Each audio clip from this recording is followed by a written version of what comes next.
Hello बच्चा लोग, चलिए 2005 का क्वेश्चन करते हैं। ये एडियाबैटिक का क्वेश्चन और एडियाबैटिक से रिलेटेड क्वेश्चन एनसीईआरटी में तो मिलते नहीं है भाई। तो एडियाबैटिक से रिलेटेड जो क्वेश्चन सॉल्व करते हैं वो जनरली हम लोग जेई लेवल पे ही करते हैं, एडवांस लेवल पे। तो जेई लेवल पे अपन एडियाबैटिक के लिए ना कुछ चीज़ें रट लेते हैं कि भाई P V to the power gamma is equal to constant होता है ना। नॉर्मल केस में क्या कांस्टेंट होता है? पी वी कांस्टेंट होता है, मतलब P one V one equal to P two V two. Gamma क्या होता है? Gamma is equal to C P by C P, C P by C V. Monoatomic के लिए अलग, डायटॉमिक के लिए अलग, ये सब होता है। इसका एक और फॉर्मेट है टी और वी के टर्म्स में। और फिर लोग ये भी रट लेते हैं कि work done is equal to P two V two minus P one V one by gamma minus one. ठीक है। अब यहाँ पे टेम्परेचर निकालने बोला है। ठीक है, टेम्परेचर वाला कौन सा दिख रहा है? चलिए ये तो दिख रहा है कम से कम। और क्या वॉल्यूम का चेंज पता है? वॉल्यूम का चेंज पता है, तो बहुत सारे लोग जंप करेंगे और ये फॉर्मूला लगा देंगे।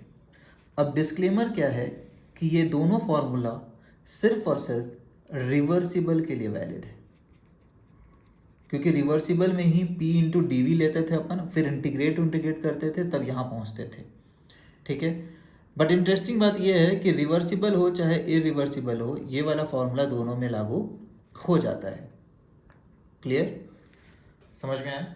इरिवर्सिबल के लिए भी लागू हो जाता है अगर P कांस्टेंट नहीं है, लेकिन इरिवर्सिबल में अगर P कांस्टेंट है, जैसे कि नॉर्मल वर्क डन हमारा होता था, पूरे हर बेसिक क्वेश्चन में यही करते थे ना, P एक्सटर्नल कांस्टेंट है, तो यहाँ पे भी एक्सटर्नल प्रेशर कांस्टेंट है। तो एक्सटर्नल प्रेशर जब कांस्टेंट होता है तो वर्क डन अपना नॉर्मली वाला होता है, कौन सा वाला? P external into D V. Irreversible है तो डी वी की जगह डेल्टा वी बोलना पड़ेगा। समझ में आया कितने सारे इंटरेस्टिंग बातें? कि पहला बात, ये जो लगाएगा सबका गलत होने वाला है। ठीक है। दूसरी बात, वर्क डन जो है ये वाला नहीं चलेगा, P कांस्टेंट है तो अपने को ये वाला यूज़ करना पड़ेगा, सिंप्लीफाइड फॉर्मूला। कॉम्प्लेक्स नहीं करेंगे चीज़ों को। क्लियर? तीसरी बात, ये वर्क डन जो है रिवर्सिबल इरिवर्सिबल दोनों में काम करता है जब प्रेशर कांस्टेंट ना हो। ठीक है। अब देखिए क्या बातें दिया हुआ है, तो क्या आप फर्स्ट लॉ यूज़ करना पड़ेगा, फ्लॉट फर्स्ट लॉ ऑफ थर्मोडाइनमिक, एकदम बेसिक से चलना पड़ेगा। First law of thermodynamics, delta U equal to Q plus W. Q क्या हो गया? ज़ीरो। क्यों? क्योंकि एडियाबैटिक प्रोसेस है। एडियाबैटिक मतलब ही होता है कि चेंज इन हीट होगा ही नहीं, कुछ नहीं चेंजेस होगा, तो क्यू हम लोग ज़ीरो बोलते हैं। ठीक है।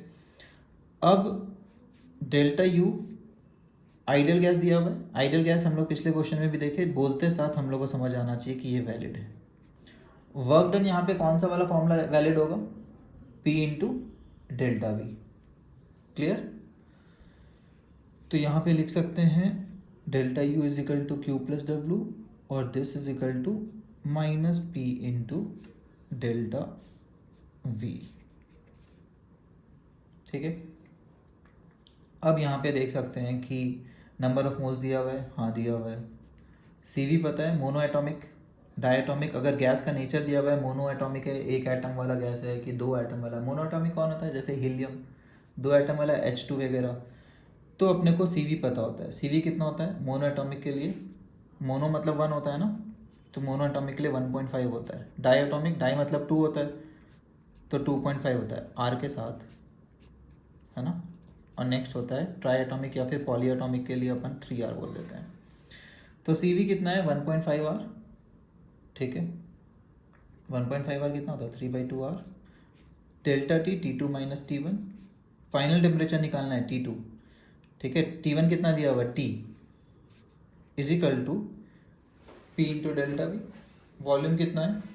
Gas changes volume from 1 litre से 2 लीटर पहुंच रहा है, अच्छी बात है। एक्सटर्नल प्रेशर इतना है 2 - 1, तो ये आ रहा है 1, है ना। यहाँ पे तो 1 ही आ रहा है, कोई दिक्कत ही नहीं है। और तो ये आ गया। अपने को निकालना है T2, तो बाकी सब एक तरफ कर देते हैं। T2 माइनस T1 अभी रहने देते हैं, इसको इधर ले जाते हैं। ये माइनस था, -1 इंटू 1 विच इज़ -1। ये 2 ऊपर जाएगा और 3R नीचे आएगा। ठीक है, 2/3R। तो T2 कितना आ रहा है? T1 is equal to T है तो प्लस T1 या फिर T बोल देंगे, -2/3R। दिख गया आंसर? मस्त। R का वैल्यू जो भी है 0.0821। ठीक है, ये रहा, कौन सा ऑप्शन मैच कर रहा है, ऑप्शन नंबर डी। ठीक है, तो यहाँ पे गड़बड़ हो सकता है साइन का भी, कुछ लोगों का प्लस आ जाएगा, क्यों, माइनस पी वी होता है भाई, साइन कन्वेंशन मैच करने के लिए केमिस्ट्री में वर्क डन को क्या लेते हैं, minus P into delta V. ठीक है, तो ये रहा अपना सॉल्यूशन तरीके से। और यहाँ पे मैंने डिस्क्लेमर में लिख दिया है क्या, operations like T V to the power gamma minus one is only valid for adiabatic reversible and not if reversible not given. अगर रिवर्सिबल नहीं दिया हुआ है तो हम लोग नहीं लगा सकते हैं, सीधा बात। ठीक है, आई होप समझ आया होगा, और डिस्क्लेमर भी समझ आया होगा। डिस्क्लेमर ज़्यादा इंपॉर्टेंट है, क्यों, क्योंकि फ्यूचर वाले क्वेश्चन गलत ना हो जाए अपने। ओके, चलिए बाय एवरीवन।